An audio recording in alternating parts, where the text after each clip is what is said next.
මේ කතාව ජීවිතය ගැන. ජීවිතය කියන්නේ හරි අපූරු දෙයක්.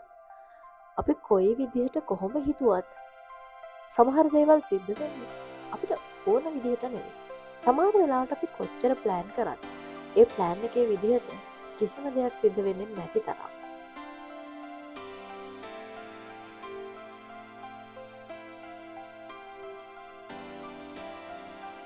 උදේට ඉර පායද්දී අපි දවස ගත කරන්න හිතන විදිහට වඩා ගොඩක් වෙනස් විදිහට අපිට මුළු දවසම ගෙවන්න සිද්ධ වෙන්න පුළුවන්. මේ ජනාකීර්ණ වීදි දෙකේ යන ගමන ඇත්තටම අපි යන ගමනම යයිද කියන තරම් අපිට විශ්වාස කරන්න බෑ. ඒ තමයි ජීවිතේ හැටි. සමහර වෙලාවල් වලට අපිට සිද්ධ වෙන ඔහේ බලාගෙන ඉන්න. ලෝකයට ඉස්සරහට යන්න දීලා අනිත් හැමෝටම අපිව පහු කරගෙන යන්න දීලා අපේ හිමින බලාපොරොත්තු සැලසුම් මේ හැමදේම පස්සට දාලා අපේ වෙලා වෙනකම් බලාගෙන ඉන්න සිද්ධ වෙනවා. ඒ බලාගෙන ඉඳීම සමහර වෙලාවට හරිම වේදනාකාරී. හරිම නොවිසිලිමත්. හැබැයි ඒ බලාගෙන ඉඳීම අවසානයේ ආපහු අපිට පටන් ගන්න සිද්ධ වෙනවා. කොතනද කොහේදිද මොනවද ඒ මොනම දේ සිද්ධ වුණත් අපේ ජීවිතය අතාරින්න බෑ. ඒ හැටි. සමහර වෙලාවට අපි අද උදේ සැලසුම් කරපු දෙයට නැතුව වෙන දෙයක් අපිට කරන්න සිද්ධ වෙන්න පුළුවන්.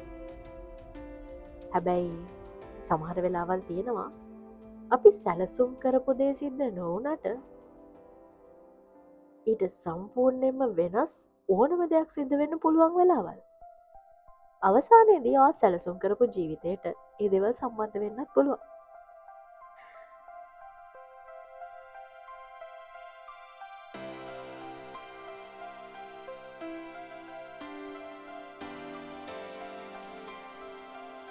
ජීවිතය හරි පුදුමාකාරයි.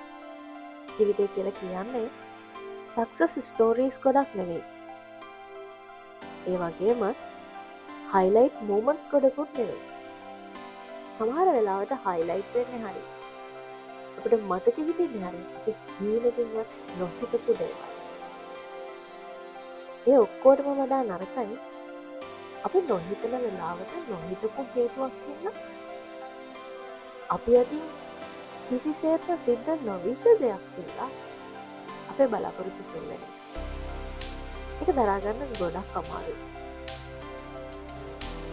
ඒ හින්දාම බලාපොරොත්තු සුන්වීම වලදී අපි සම්පූර්ණයෙන්ම අදගෙන වැටෙනවා. බිඳුවට නැගගෙන වැටෙනවා. හැබැයි මතක තියාගන්න ඕන දෙයක් තමයි බිඳුව කියලා කියන්නේ කිසිම දෙයක අවසානය නෙවෙයි. බිඳුවෙන් තමයි ඕනම දෙයක් පටන් ගන්න. ඉතින් ජීවිතේ කවදා හරි දවසක මට වගේම අතරමඟදී එක තැන නතර වෙන්න සිද්ධ වුණොත් ඒ ගැන දුක් වෙන්න එපා. මම මේ කතා කරන්නේ මගේ ජීවිතේ ගෙවුණු දවස් 60ක් පිළිබඳව. අලුත් අවුරුද්දක් පටන් අරගෙන ගෙවුණු මුල්ම දවස් 60 ජීවිතේ එක තැන නතර වෙලා තියන්න සිද්ධ වුණොත් ඒ හැඟීම හරිම වේදනාකාරී. සැලසුම් ගොඩක්, බලාපොරොත්තු ගොඩක්, හීන ගොඩක්. මේ හැමදේමත් එක්ක අලුත් අවුරුද්දකට ජීවිතේ පටන් ගන්නකොට නොහිතපු මොහොතක නොහිතපු සිදුවීමක් හින්දා කිසිසේත්ම අපේ අතේ වගකීමක් නැති දෙයක් හින්දා අපේ ජීවිතේ එකතැන නතර වෙනවා කියන හැඟීම ඒක හරිම අමාරුයි. ඒ දවස් 60 ගෙවුනට පස්සේ ජීවිතය ආයේ පටන් ගන්න වෙන්නේ බිඳුවේ.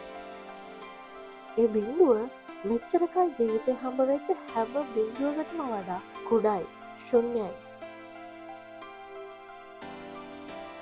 කාලය වේගයෙන් ගෙවිලා යද්දී අපි එකතැන නතර වෙලා වගේ හැඟීමක් තමයි එතකොට දැනෙන්නේ. තප්පර ගානක් කියන්නේ පැය ගානක් විදිහට දැනෙන දවසක්. දවස පැය 24ක් හිතා ගන්නවත් බෑ.